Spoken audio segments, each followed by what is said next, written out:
Bien sûr, éthique. À quel moment précisément pendant cette affaire vous vous êtes rendu compte que la GLNF était dans cette affaire présente?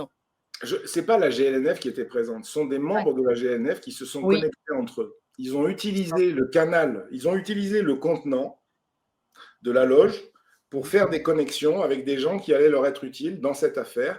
Parce que justement, et c'est ça le problème que je soulève et que je continuerai de soulever, et encore une fois qui est purement pour moi déontologique, éthique. Euh, je, si vous avez des gens dans les administrations, ça a été mon cas. J'ai eu, par exemple, une personne qui m'a dit bah, c'est normal que tu aies eu cette décision au tribunal de commerce, puisque lui, il est très proche de lui, en dehors, cet avocat. Et je lui ai dit mais comment ça se fait? Il me dit bah, ils sont dans la même loge. Donc, moi, je m'en fiche. Mais pour que le juge, après, parce qu'il est dans la même loge que l'autre, rende une décision qui dit le contraire, l'exact et absolu contraire de ce que dit la loi, c'est catastrophique. Alors, on a fait appel, on a gagné en appel, mais 2 ans et demi plus tard.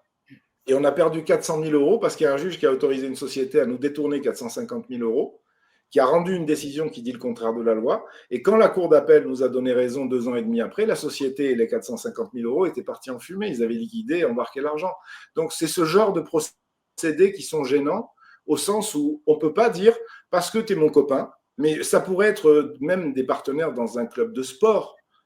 Quel que soit le lien en dehors du lien professionnel, du serment professionnel, ça va poser problème, ça risque de polluer. Donc, je ne dis pas qu'on va vivre dans un monde idéal, idyllique, mais moi, je suis contre le secret dès lors qu'on est franc-maçon. D'abord parce qu'il n'y a pas de raison d'avoir honte, il n'y a pas de honte à avoir, et ensuite parce qu'on n'est pas en 1940 sous le régime de Pétain qui traque les francs-maçons.